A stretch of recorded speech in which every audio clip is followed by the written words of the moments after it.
Wyan was a young pillar. As she was only 15, she was new into the group. But since she had proved to them that she's strong enough to kill an upper moon, they didn't judge her by her young age. After all, Muichiro was even younger.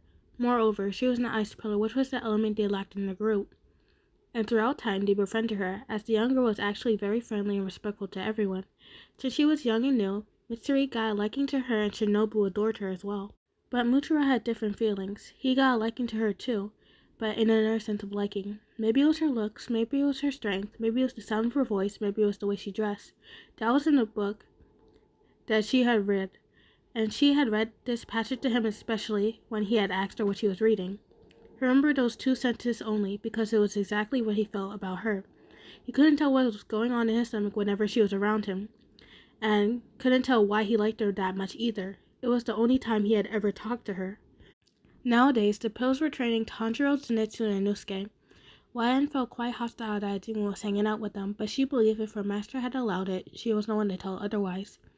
Currently, she was braiding Inosuke's hair. He had the longest hair out of the boys, and he allowed her to touch him as she was a pillar and his superior. "It's quite short, you won't have fun for long," he said, as she was almost done braiding his hair already. "I know, I just like braiding hair, but Nezuko's sleeping," she said, a smile on her face.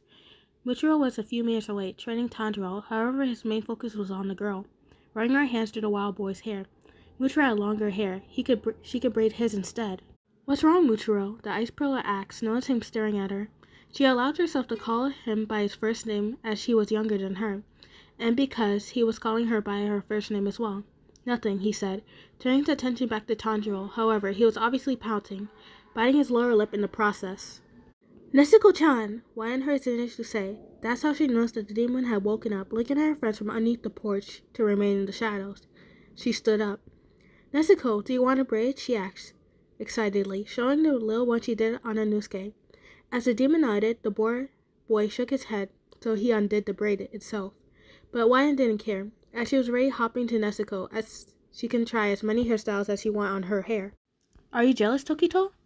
Tanjiro asked the pillar, who was once again staring at the girl. "What would I be?" "What are you talking about?" he asked calmly. "You keep looking at her. Or maybe that you just want your hair braided." Tanjiro smiled at the thought. "No, keep going with your katana," was all Muichiro said, brushing it off. It was without considering Mitsuri, who just came back from a mission. She had talked to Wyan a bit as she was braiding Nezuko's hair, and felt Muichiro's glances at her. That's why she walked towards him. "I'm sure you're not staring because you're happy I'm back. Am I wrong?" The boy simply frowned. "What do you—" She cuts him off. "You're staring at Wyan. She's very friendly, you know. She won't reject you if you go talk to her," the left pillar said, smiling. "See? I told you was staring," Tanjiro told the boy, who just sighed. "I know she's quite friendly. I'm living here as well. And no, I wasn't staring." That's all he said. He threw a rock at Tanjiro's face, who whined at the action. "I'm taking a break. I've been training you for the whole morning," he said. "You're taking a break?" Tanjiro muttered. As soon as she saw the pillar sit, Wyan called out to him, "Muichiro, can I braid your hair too?" The boy tried to look unbothered and raised his shoulders when he talked to her. "If you want to," he said, sitting in front of her so she can style his hair. "Why are you so grumpy?" she asked. "I'm not grumpy. I'm normal," he replied. "I can tell when you're grumpy. That's why I called you over here." That said, she started to divide the locks of his hair. "Why do you like to style people's hair?" the main address asked, changing the subject of discussion. "It's relaxing, both for me and the other person, and we can talk." The boy nodded her statement. "I've been doing Rengoku's hair because he tells me stories about his previous missions he had in his training. Has he ever told them to you?" Muichiro rolled his eyes at the mention of the flame pillar's name. "Yeah, he likes to show off. It's not like he didn't like him, it's just that he was the pillar Wyan spent most of her time with. And even if he was sure it was just because of admiration, Muichiro couldn't help but feel jealous."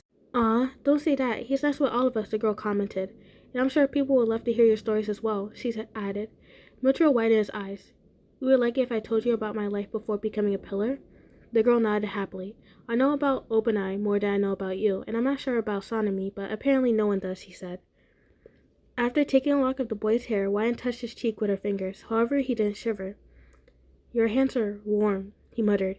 He didn't plan for her to hear it, but she did. "What did you expect?" she giggled, making him blush.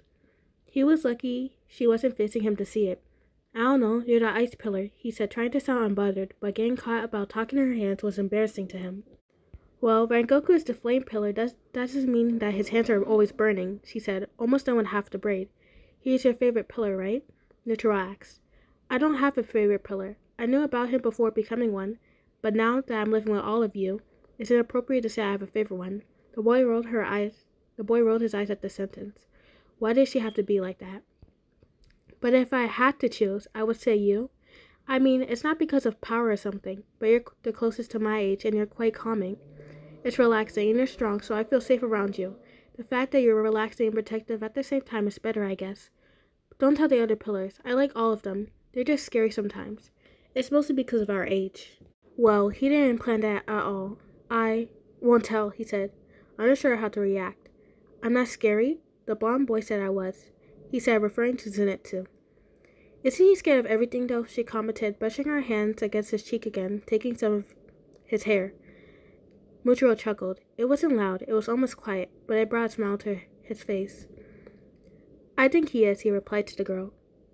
And to answer your question, no, you're not scary. You're a bit intimidating since you're grumpy, though, she said, giggling, thinking he could have opened up to her a bit. Even more that she was the person he liked. Muichiro decided to converse with her. I didn't mean to. I'm just a little boy. I don't see how I can do that, Ryan snorted. Yeah, I know, but I think that's why people respect you despite your age. You're that young and already a pillar.